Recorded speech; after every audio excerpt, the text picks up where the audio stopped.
Good afternoon, good morning, or good evening sa kung ano oras kayo nanonood ulit ng lecture. So today, we will continue yung mga lectures na hindi ko pa nadagdag. Although nailagay ko na to sa inyong sa module or sa link na binigay ko sa inyo, maganda rin na may discuss ko yung mga ideas na nandito.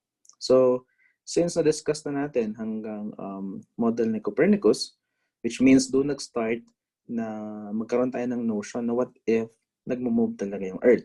And Copernicus even had yung mga arguments or mga reasoning niya kagaya ng kung paano na in-explain yung yung mga bagay na na-observe ng mga kahit since time ng mga Greeks pa. So nandun yung retrograde motion, nandun yung change sa apparent size ng moon, nandun din yung time difference sa first and last quarter and last to first, yung ganun. Okay?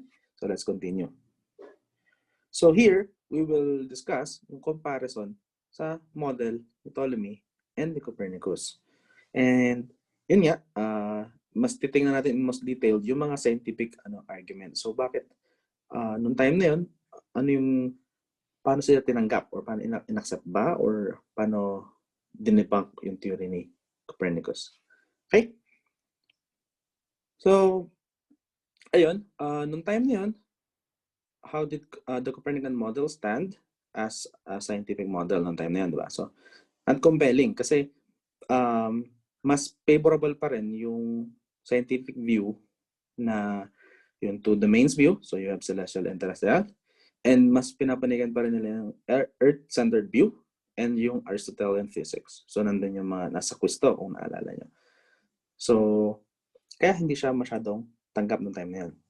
Okay? And mind you, talagang mas prominent yung view ng mga Greek kasi ito yung inadapt ng Catholic Church. Okay? So, okay, yung Copernican model, basically, marami naman siyang magandang na-explain, di ba? Actually, mas simple pa kaysa sa model ni Ptolemy, di ba? Less yung epicycle na kailangan niya, etc. Now, so tingnan natin. So, sa Copernican model, the Earth's rotation explains yung rises and setting ng Sun, di ba? Kasi nga, nagro-rotate ang Earth and nagre-revolve siya around the Sun. So, tandaan nyo, may mga, napansin ko pala sa quiz, may mga sumasagot ng rotation at revolution as if parang same sila. Magkaiba sila ha. Ang rotation is yung pag-ikot niya with respect to an axis. So, para siyang, imagine nyo yung sa globe model, di ba? Yung mga nasa school siguro. Pag umikot yon, or siyempre, halimbawa, trumpo, yung ganun, umikot siya sa isang axis lang, sa isang position. That's rotation. Revolution is yung pag-ikot with respect to a certain center. So, kaya, di ba, pag dito, halimbawa, umikot tayo sa sun, di ba? That's revolution. Alright? So, moving on. So, yung revolution ng Earth around the sun, ito yung nag-cause ng pag-change ng season. So, ito yung actually, parang ganun din naman yung explanation ng Greeks. Kasi umiikot naman yung sun sa Earth, diba? Kaya nagbabago din yung season.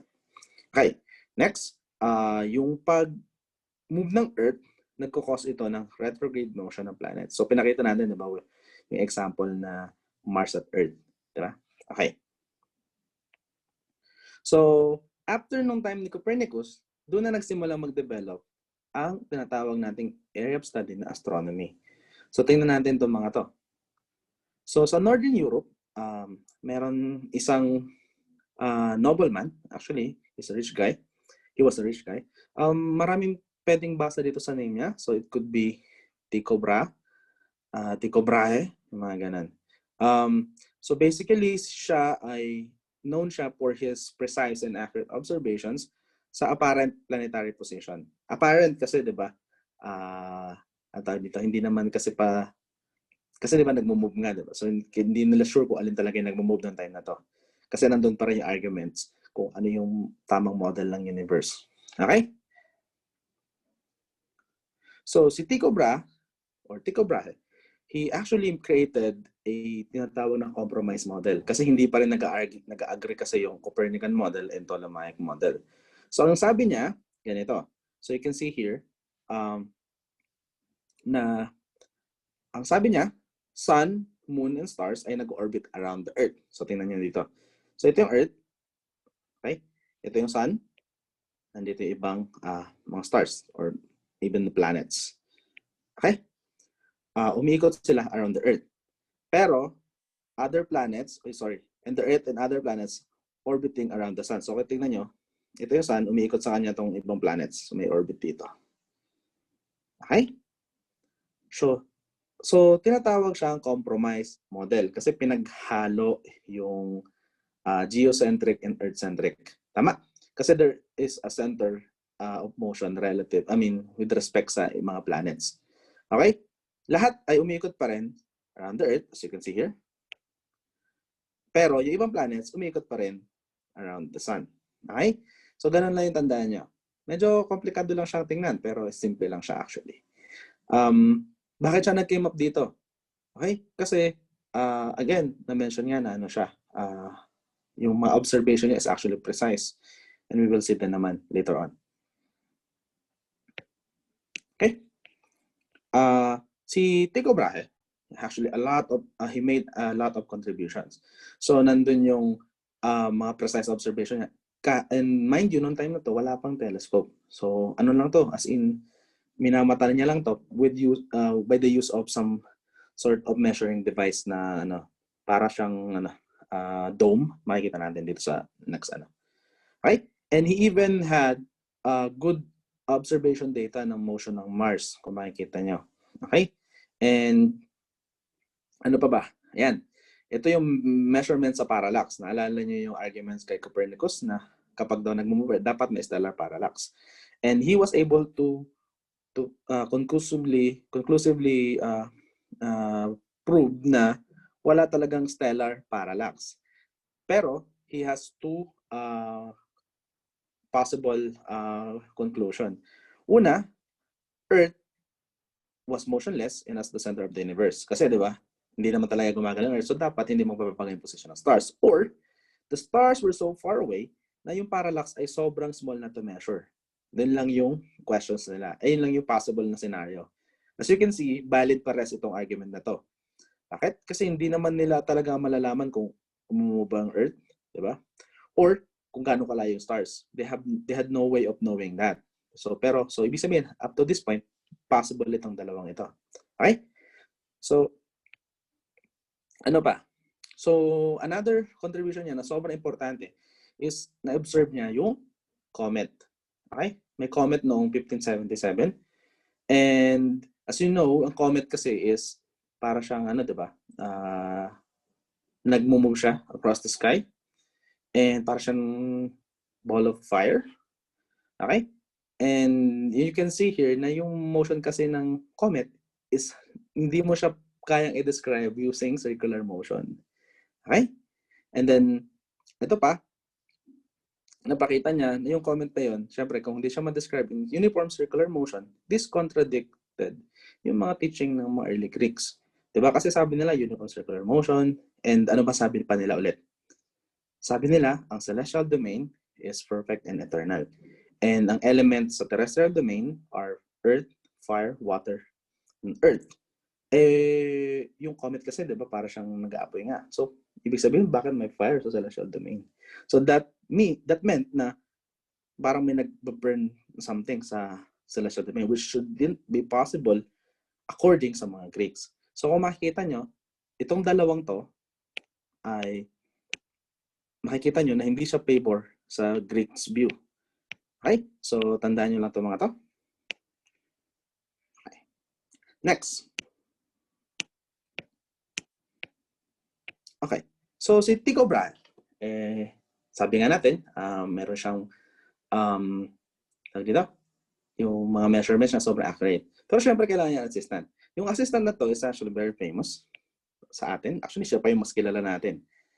Si Kepler. So, si Kepler, he actually had helped Tycho Brahe to tabulate yung data ng maraming mga objects in the sky. Pinaka-importante ay yung sa Mars. Bakit? Kasi yung Mars is one of the, it's actually the best planet to observe kasi it's away from the sun and near to us compared sa Venus and Mercury kasi sila sobrang bright kapag doon katitingin kasi mas malapit sila sa sun. Okay? So, based sa observation na yun, Kepler made his own model of the universe. It's actually very similar sa model ni Copernicus, or the second Copernican model, which is meron tayong eccentric, di ba? Or equant. And ang pinakaiba niya, actually pinakaiba niya lang talaga, is here he used a elliptical orbit per object sa night sky. As you can see here, you have the sun na ito yung center niya, no? Naka-ship siya dito. So instead of calling this equant or equant, since ellipse to, meron tayong tinatawag na, di ba sa ellipse, napag-aralan niyo siguro, meron tayong tinatawag na major axis, minor axis. And yung center na yun is called still center. And although yung point na, di ba pag circle equant ang tawag dito sa dalawang point na to, it's now called focus. So foci, dalawa siya. So yun lang naman yun. An ellipse still has a center, pero yung point away away from the center sa major axis, yung longer ito, is called a focus. Okay, so nasa isang focus yung sun. And similarly, ganun din yung motion ng mga planets. As you can see, naka-ellipse. So bakit ellipse yung ginamit niya? Kasi nga they had a real observation ng orbit ng Mars. And dun nakita ni Kepler na hindi mag-fit sa circular orbit. Only then only if ginamit niya or nakita niya na ellipse yung gagamitin niyang orbit, doon niya napakita na hindi pala circular ang orbit, or much better na gamitin na ellipse ang orbit ng mga planets. Okay? So diyan nagsimula tuloy-tuloy kung paano na-develop ang model ng universe. Okay, let's move on. So based sa observation ni Kepler, he created siguro nadaanan niyo to, yung three law ni Kepler, three laws. So we have law of orbits, tandaan niyo lang. Siyempre, unang-una, planets move in elliptical orbit or in an ellipse around the sun. So inadapt niya yung concept na nandun pa rin sun ang center ng universe at hindi Earth. Law of area. Planets sweep out equal areas in equal time. So, medyo siya, no? Sabi ko sa iyo, again, kapag book definition yung mga ganito, medyo komplikadong tandaan, diba? Ipapakita ko sa inyo mamaya using some illustration and diagrams kung ano ibig sabihin nito mga to. And lastly, the square of periods of the planets are proportional to the cubes of their average distance from the sun. Average distance, bakit? Kasi hindi circle yung orbit, diba? It's ellipse. So, tandaan nyo, hindi siya pantay-pantay na distance.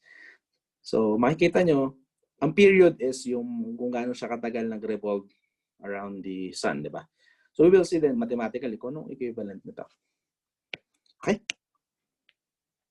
Unahin natin ang law of orbits. So, again, nag-orbit ang mga planets daw around the sun at in an ellipse. So, you can see here. So, ito yun. So, tabi ko, di ba, you have, meron tayong dalawang focus. So, we have foci, sorry. So, we have ito, nandito sa isang focus yung sun. This another focus. And ito, ay tinatawag pa rin naman nating eccentric or center. Doesn't matter. Okay? So, as you can see, kung mag-move itong planet na to, any planet. So, it could be Earth, Mars. So, at some point, malapit siya. At some point, malayo. Di ba? So, nag-iiba. Okay? So, yan yun. Law of orbit ni Kepler. Next, we have law of area. So, planets sweep out equal areas in equal times. So, kung titignan nyo, nag-move na itong planet na to. Dito, di ba? Kapag malapit siya sa sun, here to here, actually, itong time na to ay equal sa time na to. Okay? Mas mabagal yung movement niya or yung revolution niya kapag mas malayo sa sun. Okay? And we will know this later kay Newton and Einstein. Yung malapit siya sa sun, medyo mabilis, no? Parating agad siya dito. Okay? So in time na to, papunta dito is the same as time from here to here. And if, sabi nga natin, di ba, sa geometry, pwede mo ma-measure yung area. So this area should be equal to this area. Okay? I will not derive the formula kung paano kunin area kasi mas komplikado yun. All you need to know is kung bakit ganito. Okay? So, ibig sabihin lang nito, hindi uniform speed ang motion ng planet. Habang dadaan siya dito, bilis. Tapos, pagdating dito, medyo mabagal na. Okay? And then yan. Okay? So, actually, alam naman natin na ngayon, diba, na hindi naman talaga uniform yung speed ng revolution ng mga planets. So, yan lang naman ang ibig sabihin ng law of areas. Okay, last law, we have yung third law, which is actually the most important law. Bukod dun sa dalawa. I mean, compared dun sa dalawa. Bakit? Kasi up until sa point na up until sa era ni na Copernicus, wala silang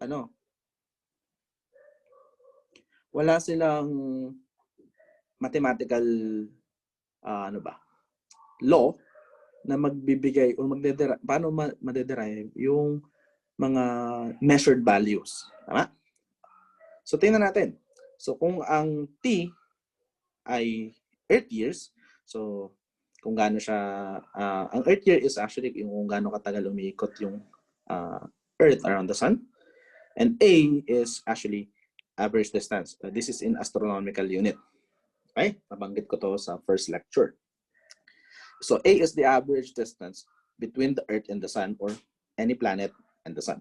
Okay? Ibig sabihin nun, kapag in-square mo yung period, dapat similar siya sa cube ng distance. Okay? We will see this later on. Ilang naman siya.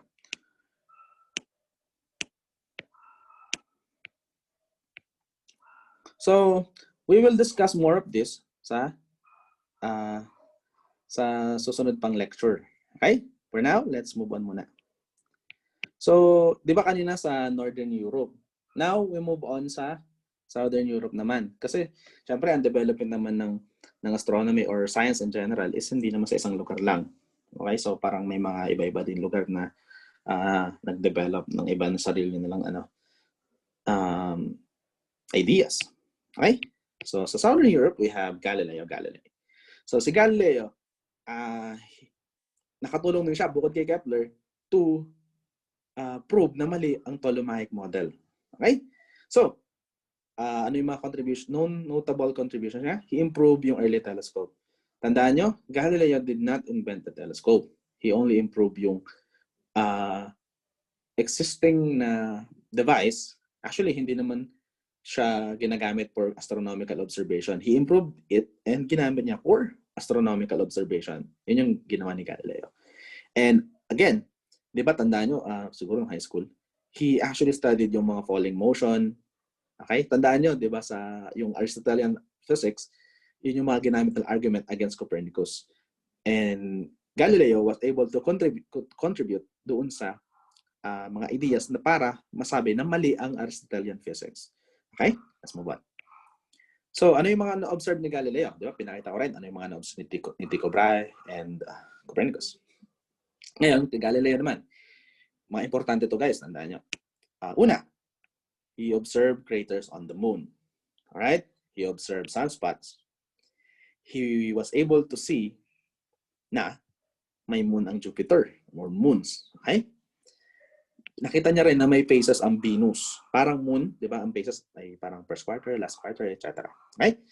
And nakita niya rin na yung mga size ng stars, pwede mong ma-differentiate even with the, syempre, kailangan may gamit kang telescope, di ba?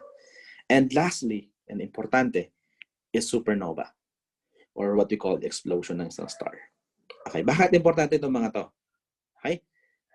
Tandaan nyo, Greeks believe in two domains view. We have terrestrial and celestial. Okay? And sabi natin, mula sa moon, palayo papunta sa stars are eternal and perfect. Tama? Now, tingnan natin isa-isa. If Galileo was able to see na may craters ang moon, ibig sabihin hindi siya perfect. May crater may butas-butas, etc. Tama? Sunspots, ibig sabihin hindi rin perfect yung sun. May mga spots siya. Di ba? Hindi siya perfectly crystalline. May moons ang Jupiter. Di ba? Ano ba sabi natin? Unique lang yung moon sa Earth. No, sorry, sabi nila. And dapat, ano lang sila, mga planets lang sila. Di ba? And phases ng Venus. Importante ito. Bakit? Kasi paano ba nagkakaroon ng phases ang isang object? Di ba ayon sa mga Greek, kapag umikot ang moon around the Earth, nagbabago kasi yung shadow, di ba, na nakakas ng sun. Possible lang to kapag umiikot yung Venus sa sun. Tama? And relative sa Earth. Okay? And supernova, death of a star. Sumabog. Ano masabi natin? Perfect, eternal, unchanging. May nag-change sa celestial domain. Therefore, mukhang mali ang views ng mga Greeks. So ito yung mga, kung gaano ka-importante, yung mga na-observe ni Galileo. And mind you, this is just because he was able to improve yung device na ginamit niya to observe the night sky.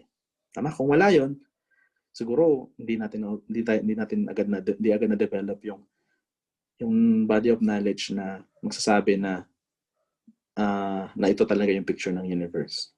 Okay? Next. So, ayun nga, itong pinaka-challenge actually is yung supernova. Okay? Kasi kung perfect and eternal yun, bakit may change na nangyayari, di ba? So, importante itong observation na ito.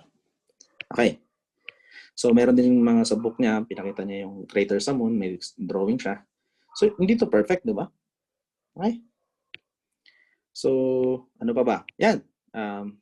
Well, in reality, we know na may moons ang Jupiter. And dapat unique lang daw yung sa Earth, pero na-observe ni Galileo na meron. So, therefore, hindi naman talaga perfect pala ang celestial domain. Or, meron ba talaga celestial domain, di ba? Okay, again, ito naman yung phases ng Venus. So, makita nyo, parang nag-behave siya na parang moon, di ba? And paano nangyari yun? Kung titignan nyo, kung nag-orbit ang ang Venus around the Sun, possible to. Okay? So, tingnan nyo, ito ay sa model. Itong unang diagram na ito is sa model ni Copernicus. We have epicycle pa rin, di ba? So, ganito nila in-explain yun. So, parang iikot siya dito, tapos makikita niya ng iba yung phases. Ngayon, sa model ni Kepler, ito yung mangyayari. So, elliptical, and nag-orbit siya around the Sun. So, you can see here, nag-iiba yung phases ng Venus. So, kung makikita nyo, possible pa rin siya sa Ptolemaic model, di ba? So, and bukod sa Ptolemaic model, naalala nyo pa yung nabanggit ko kanina na model ni Tycho Brahe, which is the compromise model, na mayroon pa rin, umikot pa rin yung Venus around the Sun. Okay? So, talagang makikita nyo na medyo close na. Medyo malapit na yung labanan. Okay. So, let's move. So, okay. Ano na alam natin? Una, stellar parallax. Wala tamang stellar parallax. Bakit? Malayo talaga kasi yung mga stars. So, dun kasi sa example natin before, of course, kapag yun yung geometrical na ginamit natin, is parang triangle lang yan. Of course, obvious talaga na mag-iiba yung position. Pero mind you, kung naalala nyo pa, drawing ko na lang dito para maliwanag. So, if this is the Sun, dito yung Earth, di ba nag-move siya dito? Dalawang position. Okay? And meron kang dalawang star na in-observe. We have this one. And this one. Okay? Okay, kapag in-observe mo kasi siya magkaibang position, of course, mag-iiba yung makikita mo, di ba? Pag ganyan. Tapos pag ganyan yung isa. Magkaiba ng position. However, this distance, of course, in geometry, valid to. Tama, triangular. Kaso, of course, ito, in reality, is around ilan to? Measured in light years, diba? Light years away. Okay?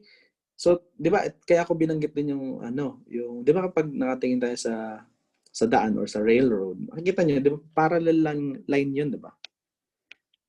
Pero apparently, kapag tiningnan mo, para siyang nagko-converge sa dulo. Tama? Dahil yun sa parallax. So, related kasi sa limited vision natin. And what if yung object mo ay sobrang layo na? So, dapat hindi mag-exist itong ganitong way of thinking.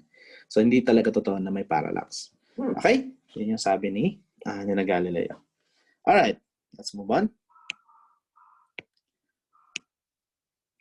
Yung dalawang domains na view natin, siyempre in doubt kasi nagkaroon nga 'di ba ng observations sa Galileo like supernova, crater sa moon, etc. And of course, doon din sa phases ng Venus. Bakit in doubt? Kasi hindi pa naman talaga napoprove nga na kung alin yung tama. What if tama si Tycho Brahe. Okay? And Earth as the center of motion, not always. Kasi possible pa rin i-explain mo na, di ba sa model ni Tycho Brahe, na compromise model, possible pa rin yun. Tama pa rin yung mga, pwede pa rin yung explain yung mga explanation na kayang i-explain ng sun-centered universe. Okay? So, panalo na ba si Copernicus? Kasi, di ba, siya yung una nagsabi, siya yung nag-device na sun ang nasa center. Okay? Let's see. So, panalo ng Copernican model? Hindi pa. Kasi nga, bakit? Yung observation ni Galileo at ni Tycho are still similar. They can both explain yung mga motion ng Venus, etc.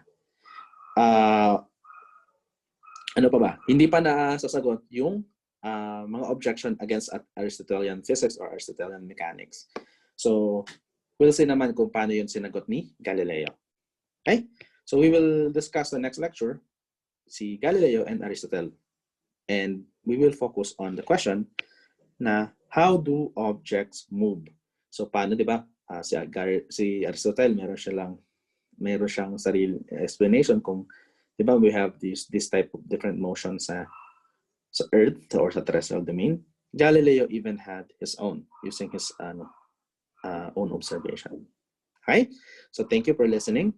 And hopefully, kapag may questions kayo, please book an appointment. Or you can just email me or magsama-sama kayo as group consultation. Kasi you are around 300. So, pag isa-isa medyo mahirap. Pero kakayanin naman. Better lang sana kung marami magko-consult para mas maayos. Mas maintindihan. And maganda na mayroon kayong questions. Hindi naman, huwag kayong matakot magtanong ng questions. Lagi kong inuulit sa mga nagpag-consult na it's good to have questions kasi ibig sabihin gusto nyo matuto. Okay? And it's good na hindi nyo maintindihan yung ibang bagay. Kasi ibig sabihin nun, you're trying to understand them. Diba? So again, good morning, good afternoon, or good evening. And hopefully, see you soon sa mga consultation. Yun lang. Have a nice day. And ingat kayo lagi. Stay safe. Stay at home. Okay?